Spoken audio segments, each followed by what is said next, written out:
Aryant Namaskar. This video is about explaining figures of speech.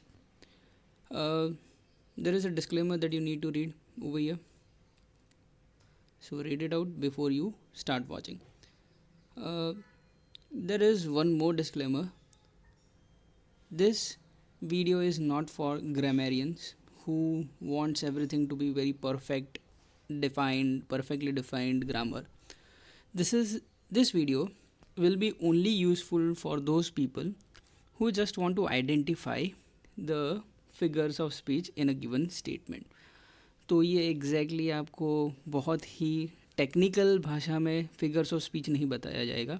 इस video में आपको बिल्कुल ही आसान भाषा में और शायद कई जगहों पे आपको you will find that the definition को थोड़ा सा ज़्यादा ओवर सिंप्लीफाई कर दिया गया just for making it easier and understandable. Fine, let us move forward then. Let us start with the video. The figures of speech. What is a figures of speech, by the way?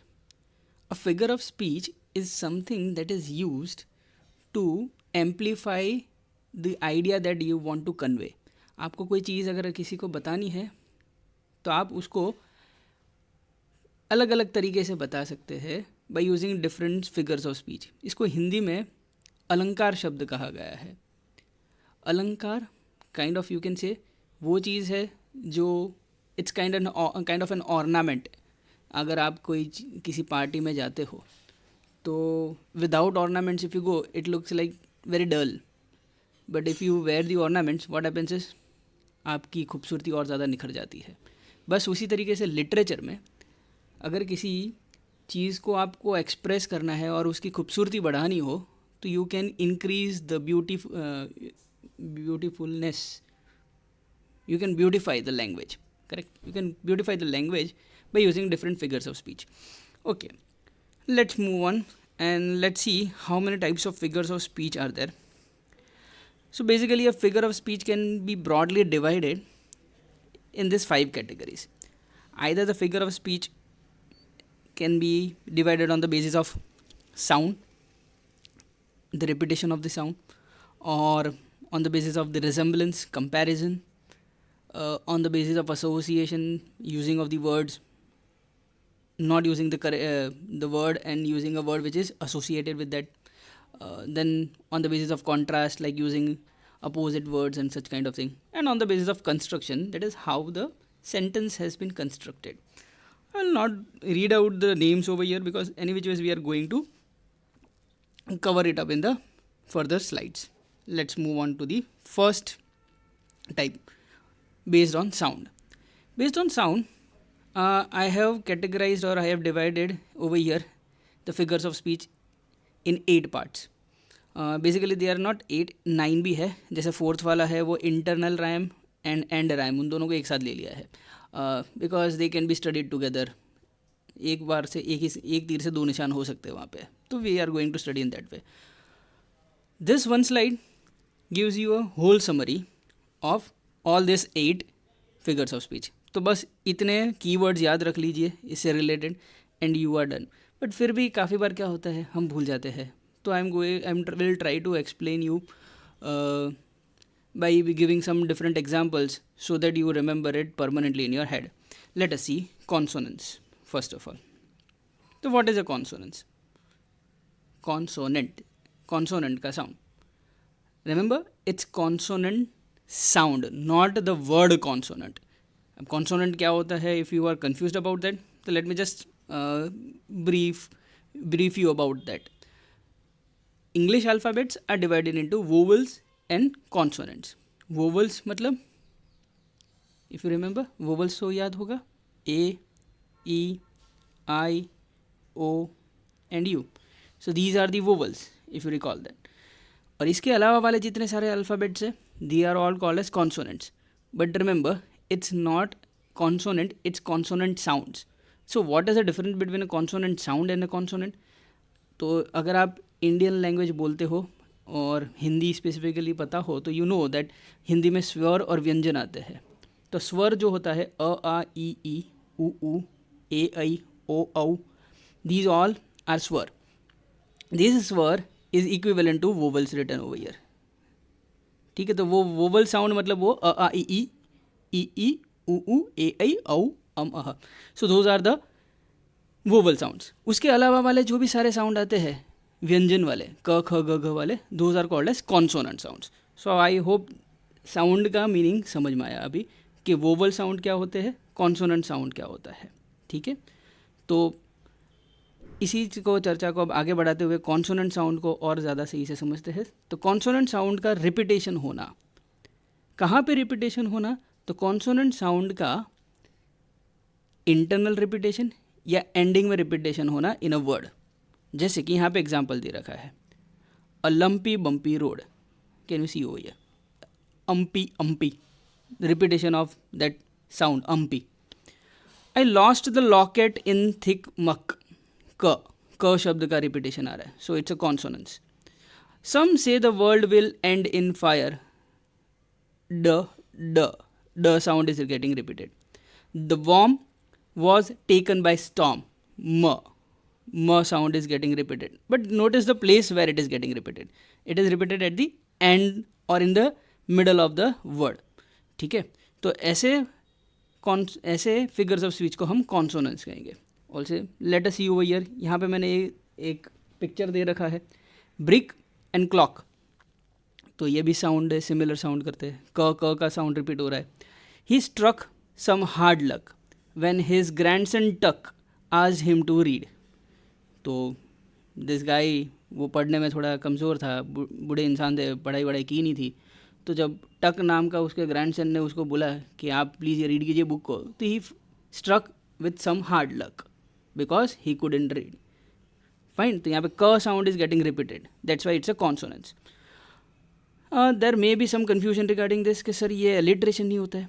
तो नहीं, alliteration नहीं होता है, इसके बाद ही alliteration आने वाला है. Let us see the alliteration, and I have used very comic kind of an example over here so that it gets imbibed in your head. So alliteration is about repetition of the consonant sounds, but where? तो let us see. देखो, अय्यर ने जेठालाल को challenge किया, बोले मैं आपको एक tongue twister बोल के बताऊंगा, तुम रिपीट करके बताओ. तो अय्यर बोला, बेटी बेटा bought a butter, but the butter was bitter. So Betty Beta bought the better butter to make the bitter butter better. B sound is getting repeated. So Jethalal thought यार ये तो अंग्रेजी में बोला, कुछ समझ नहीं आया, लेकिन जेठालाल है. उसने उसको बोला रुक जा, मैं आपको एक और सुनाता हूँ, मेरे पास भी है. तो जेठालाल ठहरा बचाओ का गुजराती, तो बोलता है, કાકાએ કાકીને કાચના કબાટમાંથી કાચી કેરી કાઢીને કચુંબર કરવા કહ્યું. વાહ, ये भी you can see one thing, that there is something getting repeated. K sound is getting repeated over here, B sound is getting repeated. Okay, fine, it's a consonant sound, but see the placement of the consonant sound. कहाँ पे है consonant? Consonant अगर starting में आ रहा है, that means it's a alliteration. ठीक है, let us see now further. So alliteration is kind of like a consonant, but the difference is consonant sound यहाँ पे जो आ रहा है वो starting में होना चाहिए. So consonant sound, but at the start of the word. And again one more thing I will like to clarify over here. It's not about consonant word, it's about consonant sound. So see over here, Karan came. तो यहाँ पे K है और यहाँ पे C है, तो it doesn't matter. Consonant भले ही रिपीट ना हो, साउंड रिपीट होना चाहिए. तो क एंड क रिपीट हो रहा है, सो इट्स अ एलिट्रेशन. ओके, यहाँ पे मिस्टर स्पॉन्ज कुछ बता रहे हैं, बोले वैसे मैं नॉर्मली एलिट्रेशन यूज़ नहीं करता हूँ, but it's cool, classy and casual when I do it. जब भी यूज़ करता हूँ, it's very cool, casual and classy. So क sound is getting repeated over here. In real life, let us try to connect where can we find alliteration. तो सारी जगह पे दिखता है. यहाँ पे आपके सामने कुछ वर्ड्स दे रखे हैं, Candy Crush, Coca Cola, TED Talks, Dunkin Donuts, Big Bazaar. So I just now would encourage you to find out some other real life connections with what we have learned till now. And this is going to be the theme for the whole video. हम जितने भी figures of speech पढ़ने की try करेंगे, real life के साथ connect करने की ट्राई करेंगे. If I am not able to provide you, you will try to connect it in the real world. And if you get any examples in the real world, do not forget to write it in the comment section. Let us move on to the third figures of speech. ये तीसरी वाली क्या है? It's assonance. Vowel sound. Vowel sound का repetition, it's assonance. Vowel sound क्या होता है? A ई उ उ ए ऐ ओ औ. These are all vowel sounds. ठीक है. तो यहाँ पे देखो, in the figure यहाँ पे एक फोटो दे रखा है. Clap your hands and stamp your feet. ए शब्द का ए साउंड का रिपीटेशन हो रहा है. ठीक है. Try to light the fire. So again see a very good example to clear all bust all your doubts. अगर ऐसा सोच रहे थे कि sir A E I O U का रिपीटेशन होगा तभी ही एसोनेंस आएगा, a big no to that. It's not about that. It's about the vowel sound. See over try, I TRY लिखा है लेकिन साउंड आई का आ रहा है, तो हमें साउंड को देखना है. So try to light the fire, I sound का repetition, that's why it's assonance. It beats as it sweeps as it cleans, तो ई साउंड का रिपीटेशन आ रहा है. भले ही स्पेलिंग डिफरेंट है, it's not about the spelling I am repeating, it's all about the sound. So assonance is about the sound of the vowel getting repeated. There are few more examples written over here. Let me just read it out once. Twilight meets twice at night. I have specifically underlined all those sound that is getting repeated for your better understanding. So I'll just read it out and just try to catch if there is some repetition of the sound or not. Do you like blue? U sound. A proud round cloud. Ow sound. ठीक है. The morning was cold with a bold statement. O sound. The kids enjoy their snack pack. A sound. A. ठीक है. तो सारे vowel sounds repeat हो रहे हैं. Very simple, easy one. The sound repetition, it's assonance. Next, internal rhyme. Internal rhyme पढ़ते पढ़ते आपको एंड राइम भी समझ में आ जाएगा. तो very famous song over here, एक चतुर नार करके श्रृंगार. तो can you see there is a rhyming words getting repeated. चतुर के बाद नार एंड श्रृंगार, तो नार श्रृंगार. तो यहाँ पे रिपीटेशन आ रहा है. किसका रिपीटेशन आ रहा है? राइमिंग वर्ड्स का. राइमिंग वर्ड्स आ रहे हैं अगर यहाँ पे.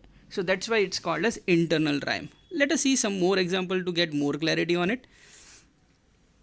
Look over here, the example number 1 over here, it says that I can spend hours to buy flowers. Hours, flowers. ठीक है. Then that's the mouse that I saw at your house. Mouse, house. Rhyming word. The story you told is very old. Told, old. Rhyming words. So it's all about rhyming words.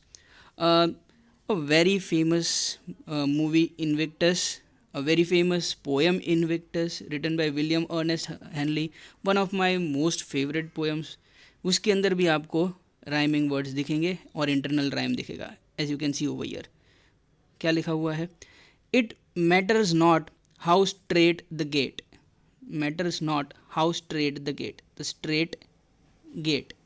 ये दो rhyming words आ गए. So it's an internal rhyme.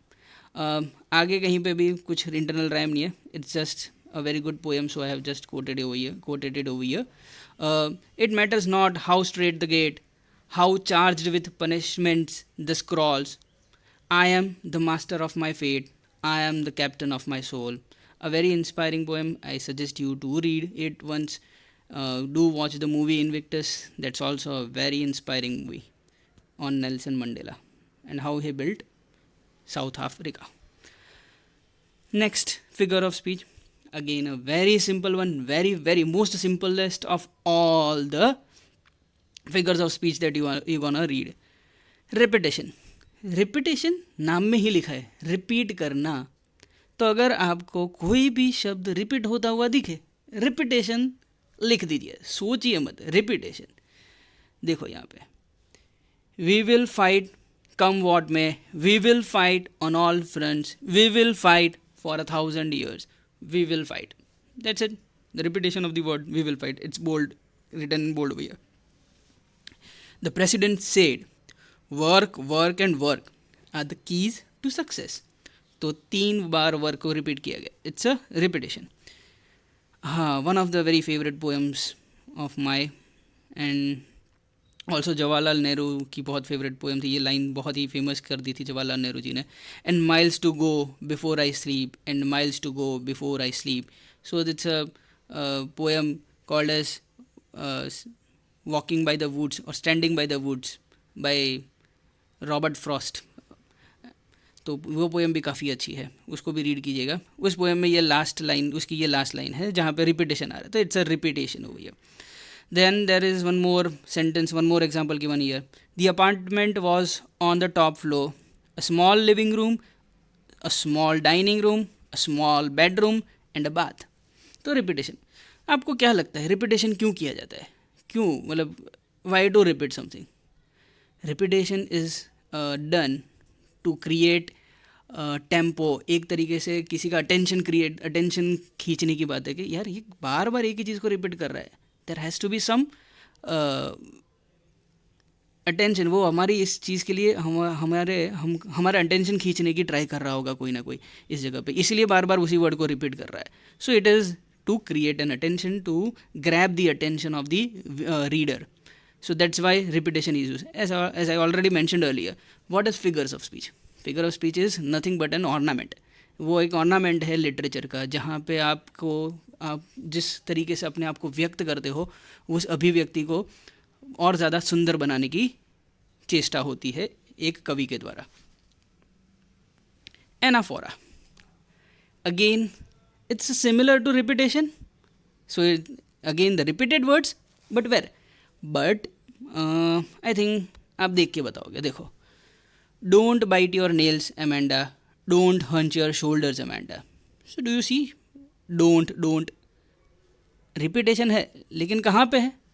Just at the beginning of the sentence. तो आपकी poem में अगर sentence जहाँ से start हो रहा है वो स्टार्टिंग पॉइंट पे ही अगर रिपीटेशन हो रहा है वर्ड्स का, तो वो एनाफोरा कहलाएगा. तो क्या ये रिपीटेशन भी कहलाएगा? 101% रिपीटेशन भी कहलाएगा. ये रिपीटेशन का ही एक तरीके से प्रकार कह सकते हो, special type of repetition which is anaphora. If you can dream and not make dreams your master, if you can think and not make thoughts your aim, if you can meet with triumph and disaster. तो if you can. Again one of my most favourite of all the poems is this, ये if poem. It's a poem named If. I highly recommend you to go through this poem once before you leave this world, because ये poem नहीं पढ़ी तो आपने poem का कुछ नहीं पढ़ा है, कोई पोएम का पी भी नहीं पढ़ा है. I am sorry to say that, but इतना स्ट्रॉन्ग वर्ड्स में इसलिए बता रहा हूँ because it's one of the greatest written poems. If poem है, रुडयार्ड किपलिंग द्वारा लिखी गई पोएम है. I will strongly suggest you go through this poem. वहीं से लिया है मैंने ये लाइन. और लोक कथा में आप सबको पता ही है, अभी एक मूवी आई थी गली बॉयज़, वहीं से एक गाना मैंने उठाया है और उस गाने के कुछ बोल है, अब कैसे तू दफनाएगा, अब हौसले से जीने दे, अब खौफ नहीं मेरे सीने में. यहाँ पे भी एनाफोरा का इस्तेमाल किया गया है. तो let us hear it once. सुनना मेरा ख्वाब, अब कैसे तू दफनाएगा, अब हौसले से जीने दे, अब खौफ नहीं है सीने में, हर रास्ते को चीरेंगे हम कामयाबी. So this is a real life connection that I have tried to make with the figures of speech. Then comes onomatopoeia. Again, this is a very simple one. Onomatopoeia tells you about using the words that describes the sound. तो आपने देखा ही होगा who is the Hulk. Hulk हमेशा क्या करता रहता है? तोड़ता रहता है. तो जब कोई चीज़ टूटती है तो कहते हैं स्मैश, बूम, जैप, ये सब आवाज़ आती. अगर बुक्का मारा तो पॉ. तो ये सारे यहाँ पे शब्द दे रखे हैं, you can look over here. Boom, zap, bam, pow, bag, bang. These are all smash. These are all sound words.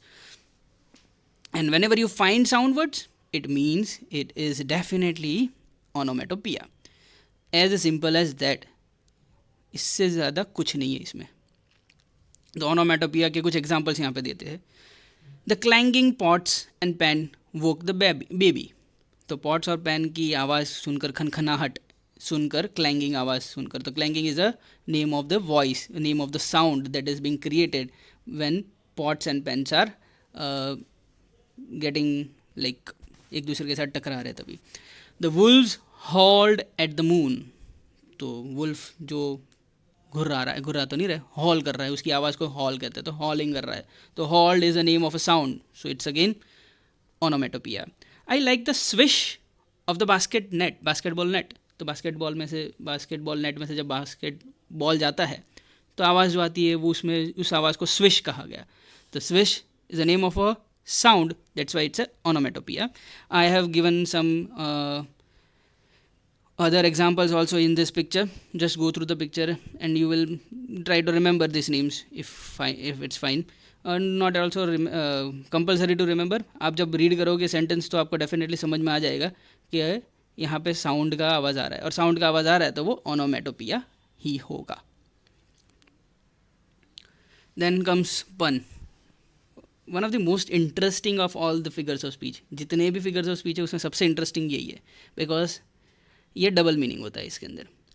Double meaning का मतलब कि if you use the word, similar word, homophones use करो, homograph use करो, homonyms use करो, what ever you use it, but क्या होता है, सुनने में सेम जैसा लगता है लेकिन उसके मीनिंग अलग होते हैं, उसका दूसरा मीनिंग भी निकल सकता है. जैसे कि यहाँ पे परेश रावल एक मूवी में बोलते हैं, आप लोगों को ऊपर वाले ने भेजा तो भेजा, लेकिन भेजे में भेजा नहीं भेजा.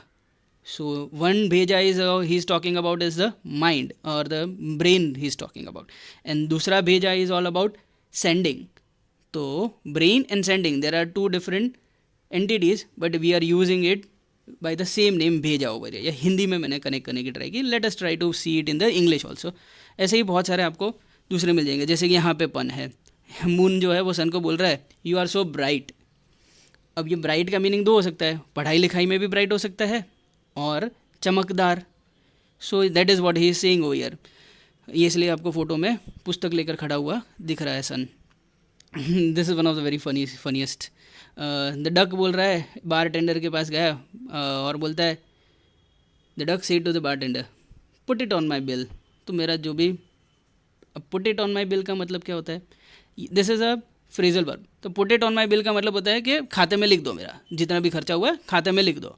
बट ये डक बोल रहा है तो वो पन हो जाता है, क्योंकि डक के पास क्या होता है, डक के पास बिल होता है. ये जो उसकी चोंच है उसको बिल कहा जाता है. So put it on my bill, तो वो क्या कहना चाह रहे हैं, मतलब बिल मेरे चोंच के ऊपर रख दो या फिर मेरे खाते में लिख दो. What is he trying to say? So that is a double meaning again. So that's it. This is what about this is about the pun. There are various puns, other puns as well. I mean situational pun, बहुत सारे pun होते हैं, but it's a play of word basically. Pun है क्या? It's a play of word. मजाक मस्ती, comic humerus effect देने के लिए हम पन का इस्तेमाल करते हैं. There are few more examples that I would like to read it out over here. You can just see. She had a photographic memory but never developed it. यहाँ पे क्या कनेक्शन है? तो फोटोग्राफी, पुराने ज़माने में फ़ोटोग्राफ्स को develop करना पड़ता था. तो यहाँ पे उसी चीज़ को इस्तेमाल करते हुए, उसी कंटेक्स्ट को इस्तेमाल करते हुए ये एग्जाम्पल दिया गया है, जहाँ पे बोला जा रहा है कि उसकी मेमोरी कैसी है, फोटोग्राफिक है, लेकिन उसने कभी उसको डेवलप नहीं किया. डेवलप नहीं किया मतलब उसने उस मेमोरी को और ज़्यादा डेवलप नहीं किया और आगे नहीं बढ़ाया, या तो फिर ये वो कहना चाह रहा है कि देखो फोटोग्राफिक मेमोरी थी तो उसे डेवलप करना चाहिए, क्योंकि फोटोग्राफ्स को डेवलप करते थे तो उसको भी अपनी फोटोग्राफिक मेमोरी को डेवलप करना चाहिए था. सो डबल मीनिंग हो गई है. Time flies like an arrow, fruit flies like a banana. अब यहाँ पे फ्लाइज शब्द को अलग तरीके इस्तेमाल किया गया. पहला वाला जो फ्लाइज है it's about flying. So time जो है एरो की तरफ फास्ट निकल जाता है. सबको पता ही है, जब भी अच्छा लेक्चर चल रहा होता है तो it does flies like an arrow. Not always, boring lecture में नहीं जाता है, लेकिन ठीक है. बट यहाँ के लिए देखते हैं. यहाँ पे फ्लाइज का मीनिंग है उड़ना, लेकिन ये दूसरा वाला जो है वो फ्रूट फ्लाइज. फ्रूट फ्लाइज नाम का एक इंसेक्ट है तो फ्रूट फ्लाइज लाइक अ बनाना, तो मतलब फ्रूट फ्लाइज को बनाना पसंद है। तो यहाँ पे फ्लाइज जो है, this flies is about the fly और हाउस फ्लाई, फ्रूट फ्लाई, उस तरीके से फ्लाई के बारे में बात हो रही है। सो इट्स नॉट अबाउट उड़ना, इट्स अबाउट द इंसेक्ट। पहला वाला फ्लाइज है, इट्स ऑल अबाउट द उड़ना। तो क्या डिफरेंस आ रहा है, आपको क्या समझ में आ रहा है कि शब्द वही इस्तेमाल किए गए लेकिन मीनिंग अलग है। सो दैट इज़ ऑल्सो अ पन। सो पन is all about playing with the words. यहाँ पे देखो काफ़ी अच्छा है, ये काफ़ी बार आपने यूज़ भी किया होगा। Optimists blood type is always be positive.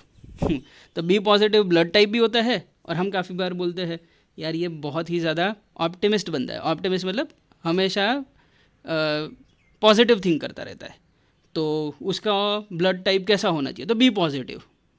So I think you get the idea, right. The last one, the past, the present and the future walked in to a bar, it was tense. तो ये 3 नाम बताए, मान लो 3 लोग, ये 3 नाम के बंदे हैं, past present and future are 3 different guys जो बार में एंट्री लिए। So when they entered into the bar, it was tense, काफ़ी टेंस्ड वाली सिचुएशन थी। तो सिचुएशन भी टेंस हो सकती है, और यहाँ पे हमने प्रेजेंट, फ्यूचर और पास्ट शब्द इस्तेमाल कर कभी टेंस के साथ, ग्रामर वाले टेंस के साथ जोड़ के दिया है। I hope you get the पन over here correctly. So now let us try. Will you be able to solve this? Pause the video, try to answer it in the comment section. आप लिख दीजिएगा let's try part 1 और based on sound, और ये 1 2 3 4 5 6 के answer लिखिएगा। I will give you the answer at the end. Thank you.